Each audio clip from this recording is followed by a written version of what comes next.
So hello everyone, नमस्कार साथियों, स्वागत है आप सभी का एक बार फिर से डेली करंट अफेयर्स की क्लास में। और आज है साथियों आप लोगों की 29 जून। और आज हम सभी 29 जून से बनने वाले जितने भी साथियों आपके मोस्ट इंपोर्टेंट करंट अफेयर्स के प्रश्न बने हैं, इन सभी प्रश्नों को हम लोग एक्स्ट्रा फैक्ट से और डिटेल के साथ डिस्कस करेंगे। तो आप सभी साथी पूरी क्लास में आखिरी तक बने रहिएगा। तो चलिए साथियों, पहले एक बार मैं आपको फटाफट से मात्र 2 मिनट के अंदर 28 जून के करंट अफेयर्स को क्विकली रिवीजन करा देता हूँ। उसके बाद हम लोग आज के प्रश्नों को डिस्कस करेंगे। तो जैसा कि साथियों लास्ट क्लास के अंदर मैंने आपको पढ़ाया था कि हाल ही में जो 18वीं लोकसभा है, इसके जो अध्यक्ष हैं ये कौन बने हैं। ये बने साथियों ओम बिरला।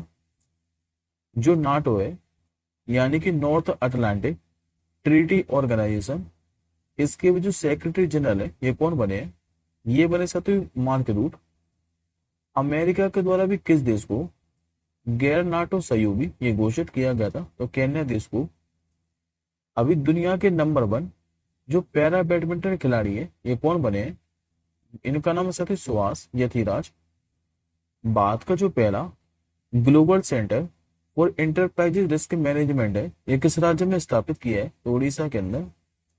ब्रिक्स जो गेम है 2024 जो कि रूस के कजान के अंदर आयोजित किए गए थे, इसमें भारत ने कुल कितने मेडल जीते हैं, तो इसमें भारत ने साथ टोटल 29 पदक जीते हैं।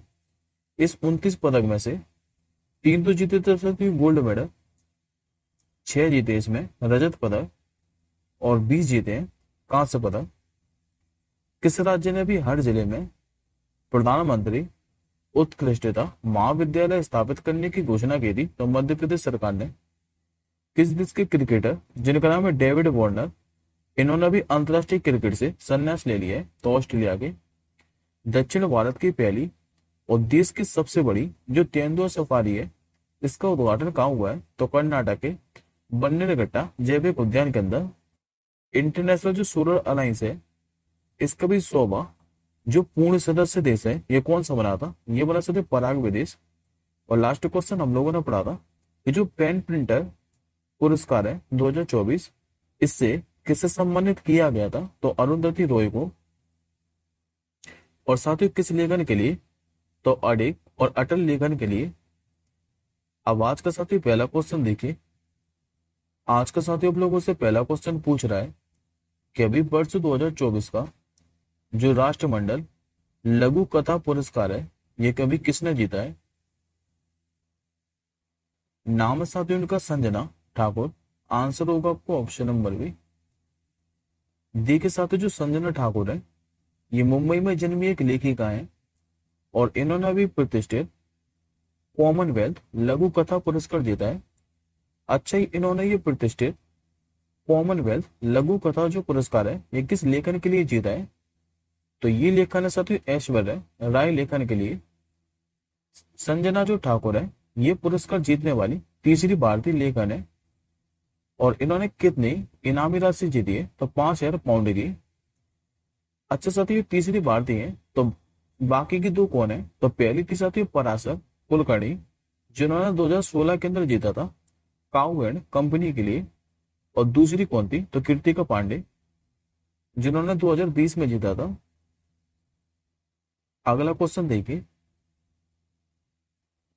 हाल ही में भी professional golf tour of India यानी कि पीजीटीआई का जो अध्यक्ष है ये किसे नियुक्त किया गया है।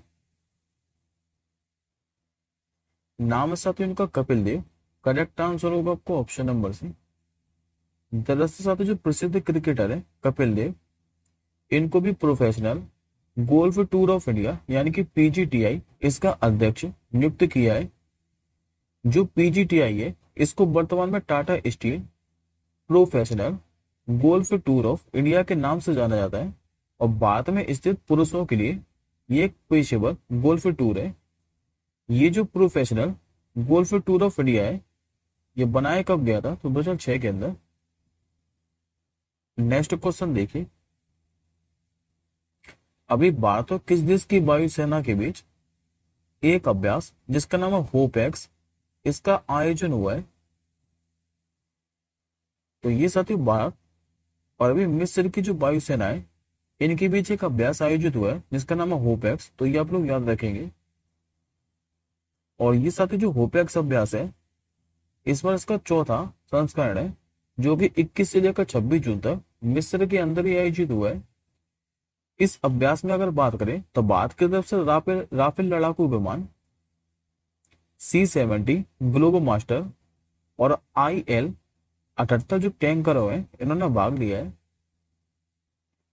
बात करें सकते मिस्र के बारे में, तो मिस्र की राजधानी क्या है, तो काहिरा। मुद्रा चलती इजिप्टियन पाउंड।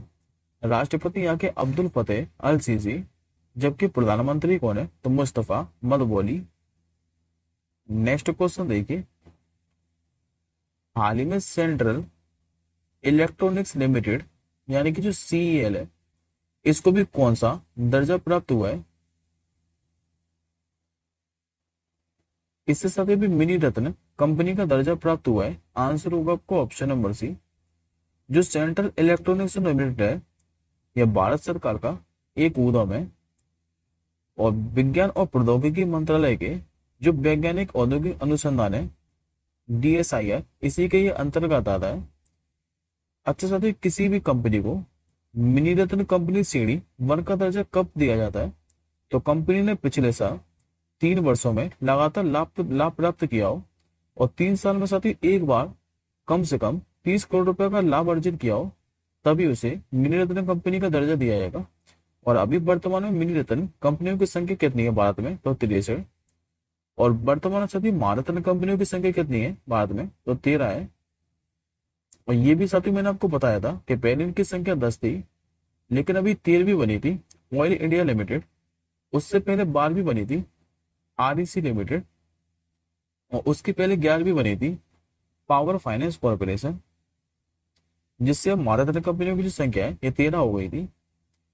नेक्स्ट क्वेश्चन देखिए, अभी 12वां जो विश्व हिंदी सम्मान है इससे किसे सम्मानित किया गया है। नाम है दोस्तों इनका doctor Usha Thakur. Correct answer होगा आपको ऑप्शन नंबर है। दरअसल जो डॉक्टर ऊषा ठाकुर है इनको हिंदी संवाद कार्यक्रम में 12वां विश्व हिंदी सम्मान से सम्मानित किया गया है। जो डॉक्टर ऊषा ठाकुर है इनको ये पुरस्कार मिला क्यों है, तो नेपाल में भारतीय दूतावास द्वारा आयोजित हिंदी संवाद कार्यक्रम में इनको हिंदी साहित्य के विकास में उनके योगदान के लिए मिला है। और साथ ही ये जो सम्मान है इनको 12वां जो हिंदी सम्मेलन आयोजित किया गया था 2023 के अंदर फिजी के अंदर, इसी में दिया जाना था, लेकिन ये इसमें उपस्थित नहीं हो पाई थी। इस कारण ये जो इनको सम्मान है ये नेपाल में भारतीय दूतावास द्वारा आयोजित हिंदी संवाद कार्यक्रम के अंदर दिया है। नेक्स्ट क्वेश्चन देखिए, अभी केंद्र सरकार ने अपना अगला जो विदेश सचिव है ये किसे नियुक्त किया है। ये बन चुके साथी विक्रम मिस्त्री। करेक्ट आंसर होगा आपको ऑप्शन नंबर डी। अभी 28 जून को क्या है कि जो केंद्र सरकार है इन्होंने विक्रम मिस्त्री को अगला विदेश सचिव नियुक्त किया है। और साथ ही जो विक्रम मिस्त्री है इनकी नियुक्ति 15 जुलाई 2024 से प्रभावी होगी, जबकि ये स्थान किसका लेने वाले हैं, तो विनय मोहन क्वात्रा का। अगला क्वेश्चन देखिए, इस क्वेश्चन के साथ स्टार मार्क के करिएगा। अभी महिला टेस्ट क्रिकेट में दोहरा शतक लगाने वाली भारत की दूसरी जो खिलाड़ी है यह कौन बनी है। नाम साथ इनका शेफाली वर्मा। करेक्ट आंसर होगा आपको ऑप्शन नंबर बी। दरअसल जो शेफाली वर्मा है इन्होंने महिला टेस्ट क्रिकेट में भारत के लिए 22 साल के बाद दोहरा शतक लगाने का ये कारनामा किया है। महिला टेस्ट में दोहरा शतक लगाने वाली ये दूसरी भारतीय है, लेकिन दुनिया की ये 10वीं क्रिकेटर बनी है। शेफाली वर्मा ने 197 गेंदों पर 205 रन बनाकर ये टॉप स्कोर हासिल किया है। अच्छे साथी ये दूसरी है, तो पहली कौन थी, तो शेफाली वर्मा से पहले ये जो कमाल है ये मिताली राज ने किया था साल 2002 के अंदर इंग्लैंड के खिलाफ, और अब ये दूसरी बन चुकी है। अगला क्वेश्चन देखिए, हाल ही में पाकिस्तान जो महिला टीम है इसका जो मुख्य कोच है ये किसे नियुक्त किया गया है। तो इस साथ ही वन लाइनर क्वेश्चन है, खाली याद रखिएगा कि जो मोहम्मद वसीम है इनको भी पाकिस्तान जो महिला टीम है इसका मुख्य कोच बना दिया गया है। अगला क्वेश्चन देखिए, राष्ट्रीय जो बीमा जागरूकता दिवस है ये कब मनाया जाता है? यह दिवस साथियों प्रतिवर्ष 28 जून को मनाया जाता है बीमा के बारे में जागरूकता बढ़ाने के लिए। ये साथियों आज का आपका आखिरी क्वेश्चन है, कभी कौन सा देश भारत का भी सील से रक्षा जो निर्यात है ये साझेदार बनकर रोक रहा है? ये बना साथियों अभी अमेरिका देश। करेक्ट आंसर होगा आपको ऑप्शन नंबर ए। दरअसल जो अमेरिका है ये भारत का भी सील से रक्षा निर्यात साझेदार बनकर रोक रहा है और अमेरिका ने साथियों 50% से जो अधिक बाजार है इस पे हिस्सेदारी पर कब्जा किया है। वित्तीय वर्ष 2022-23 में बात करें तो भारत का जो रक्षा निर्यात है ये 1.6 बिलियन डॉलर रहा है। और यदि आप लोग इससे पूछे कि ये रिपोर्ट जारी किसके द्वारा की गई है तो अमेरिकी chamber of commerce in India के द्वारा, यानी कि एम के द्वारा।